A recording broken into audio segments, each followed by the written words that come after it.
Monday after Thanksgiving. I am coming to you live from my teenage daughter's bedroom because it is so hard to find space in one's home to record a YouTube video. And in response to my wonderful, beautiful YouTube viewers who love to say, "Why don't you record more videos?" And they say it in the nicest possible way, the answer is, oh my God, trying to find peace and calm and quiet in my house in conjunction with having taken a shower and putting on a stitch of makeup to not look like a complete beast. Sometimes all of those things at the same time are very hard. So I thank you for your patience, but I really do intend, and it is my intention, not just in the new year, but in the immediate moment going forward, to post more videos and more regularly.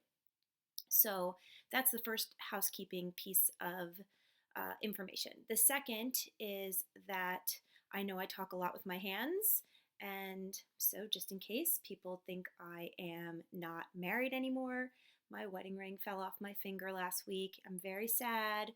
It was very beautiful. I loved it a lot, and I'm sure if you watch me go on and on with my hands all the time, you have seen it. So I am not experiencing marital distress. I'm just very sad that a very pretty piece of jewelry fell off my finger, but I'm just trying to channel my inner Zen because it's just stuff, and there's many other things in my life that are far more important. Having said all of this, I posted on my page this morning, and when I say my page, I mean my JournalSpeak page, which is a closed group on Facebook. So if you are interested in being part of that page, you just have to request to be included in the group, and I will honor that request. So that's the Journal Speak with Nicole Sachs on Facebook. You can look it up. And I put out a question for everybody this morning, which is, I'm going to make a video today, and does anybody have any questions for me? And so the reason I'm holding my phone is because I'm actually going to address your questions directly in this video today. I'm not going to identify anyone personally, but I'm also just going to, I want to keep it relevant, and I want to keep it so people are getting the information that they need right now. So I hope this sounds okay. My 13-year-old son is constantly berating me for not using more sophisticated recording equipment like a microphone, and I have one. It is just 2 floors below me in my house, and I'm too lazy to go down and get it. So Oliver, next time I'm going to use your microphone, and I'm sorry. Okay, I'm done with all my housekeeping. So let me get to your questions. The first question that I received, and I'm not going to be able to get to all of them, but I will eventually get to all of them in life. The first question I received is, it's so hard, or a statement, and that I will turn into a question. It's so hard to be kind to yourself when you are feeling so poor physically. Meditation and journaling are supposed to help us lean in and accept, but when it doesn't work or the pain increases, how can we stop feeling like we've failed? Amazing, excellent question. So let me take a moment to channel myself and answer it. Okay. So here's the situation. Life is really uncomfortable when you are a human being. I don't know how it feels to a dog. My dog always seems way more chill than any person I know. So I'm just going to go with life is really uncomfortable as a human being. So what happens is, first we're born, and then we have parents, and then we have friends, and then we have life circumstances, and we let all of that pile up, and because we have no choice, and then we make decisions as adults, and we have personalities that are usually formed having something to do with the nature we were born with and the way we were raised, back to the original stuff with the parents and the situations. And here we are, we arrive. A whole human being right here in 2017, almost 2018, however old you are, with all that crap, and you're just holding it.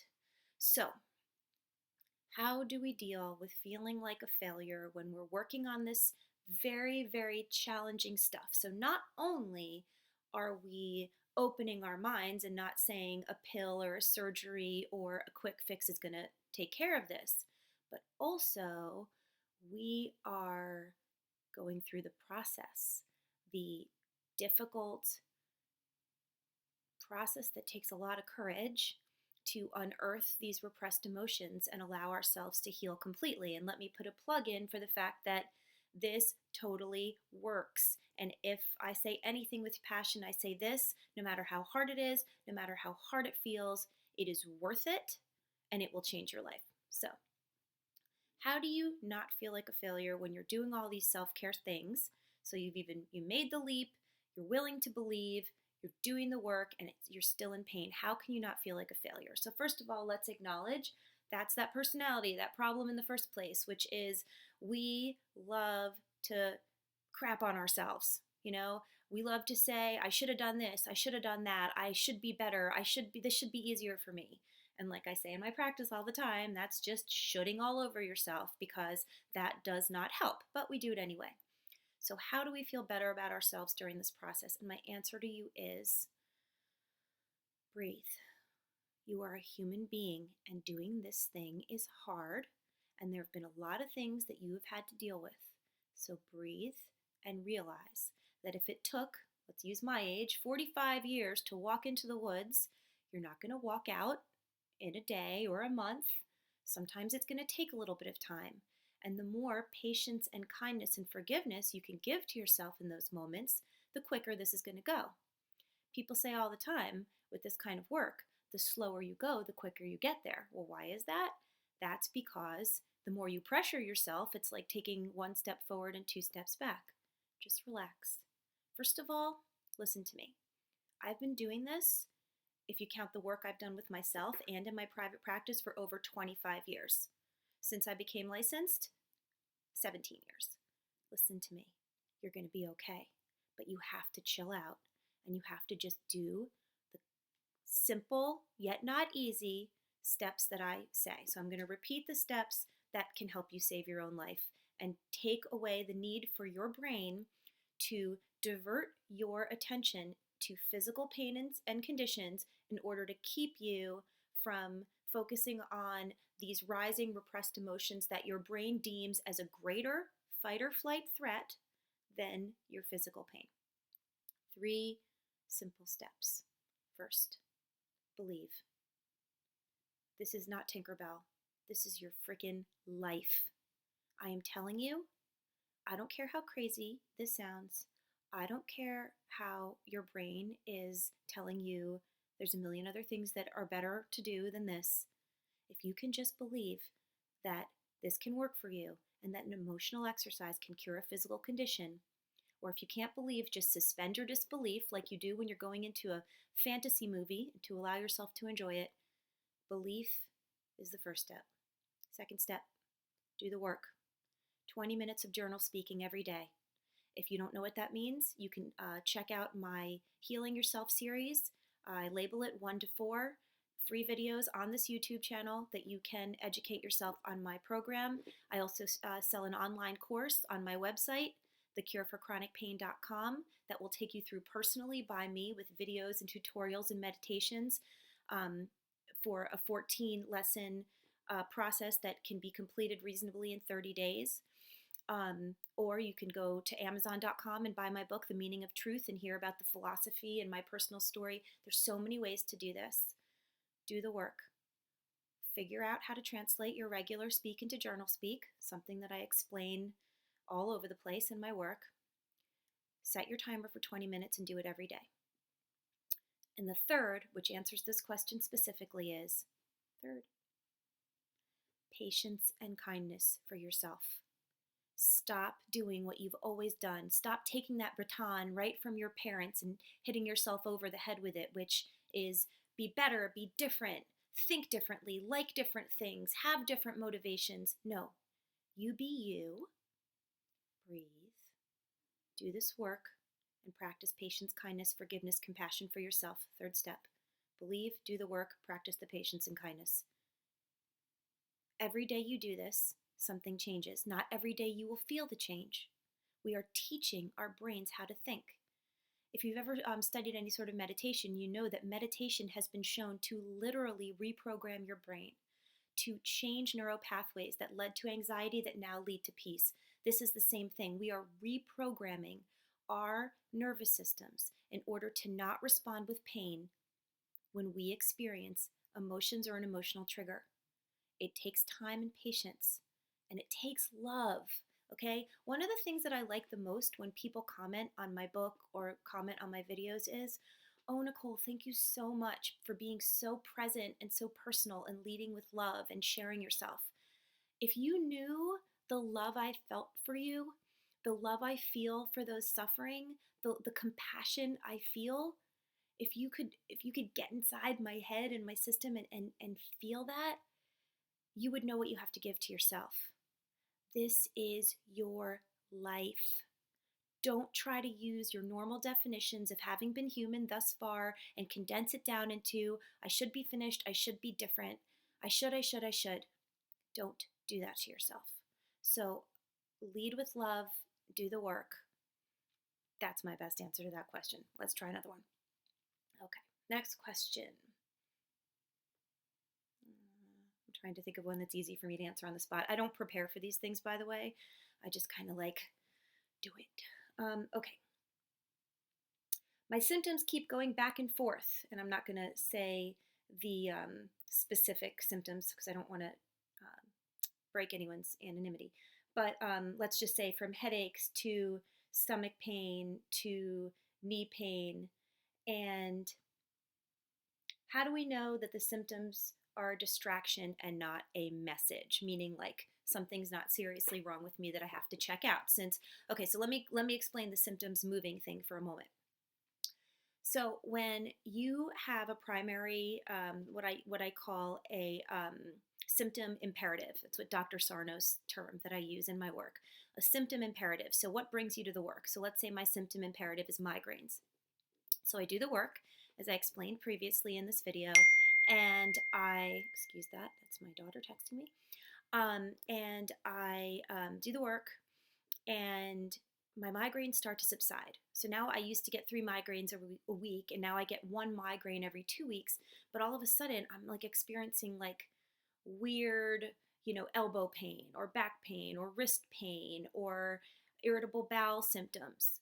Okay. And so, how do I know that something's not really wrong with me? And how do I know that it's just the symptoms moving around to try to convince the brain that symptoms are safer than feeling your feelings? Okay. I do not preach anti-medical model.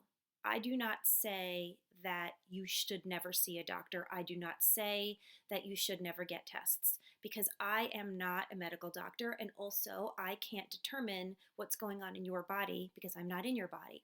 So if you are experiencing a symptom, let's just say like irritable bowel disease symptoms, diarrhea, stomach pain, and your migraines have started to subside, but now that's happening to you. And if you feel really worried and if you feel like it's significant, go check it out. Go to your doctor, be examined, get whatever tests you feel comfortable getting. I don't suggest ever that you ignore your needs or your body telling you things. But if you start to feel like one day it's your stomach and the next day it's your head and then you got a little thing in your elbow, but like it's, you're not really sure, and you go to the doctor and get checked out appropriately and they say, nothing's wrong with you, or it's a little bit of arthritis. A lot of people get that normal arthritis, normal aging, or, maybe you should change your diet. People hear a lot of things. You do whatever feels comfortable to you. I can only speak from where I am, which is my work. And I say, if you are checked out and you are not concerned that something is significantly wrong with you that requires medical attention to the point where, you will be irresponsible for not taking care of that, and you do this work, it might move, but then it's going to go away. There's a tipping point in everything. I'm sure you guys have heard of the tipping point, which is like where something goes from simply an idea to that beautiful cascade of, oh my God, this is catching on. Everybody's getting it. There's a tipping point in your brain. I've felt it in myself, and I've seen it many, many, many times over in my clients, where where it goes from the pain's moving around, and your still symptoms are coming up, and you still experience that squeeze of fear, to, yeah, I get it, I understand what's going on, and you feel your system relax. You literally feel it not getting triggered anymore into that fight or flight response. You feel your brain give up on creating these symptom after symptom in your body, and you start to feel days and then several days and then a whole week of I really didn't have a symptom. And you keep your journal speak going. You don't have to journal for the rest of your life, but in this acute first stage, you really do. 20 minutes a day, as I instruct, and you're going to feel it change. You're going to watch it change. It might challenge you at first. The more deep seated um, uh, a problem or an issue has been in your life, maybe like a deep resentment with your mother, if it's not one thing, it's your mother, um, it may take a little while. You may have to journal it out. You may have to write letters that you'll never send. A lot of the things that I instruct people to do, but it will happen and it will shift. And it is just beautiful. It is beautiful what can happen. So, I think for the purposes of this video, since we're already getting up there at over 15 minutes, I'm going to stick with those 2 questions, but I'm going to come back. I have your other questions, and please keep responding and sending in more. Go to my Facebook page, request to join the closed group, Journal Speak with Nicole Sachs, LCSW. Go to my website and sign up. Take my course, read the book. Give yourself the chance to do this for yourself. My heart both breaks and is so full for the chronic pain community, chronic conditions of any kind, because I so badly want you to get this. And I so badly want us to reach that tipping point in society and give people the gift of healing themselves. So that's it for today. And I will be back really soon. I promise. Okay.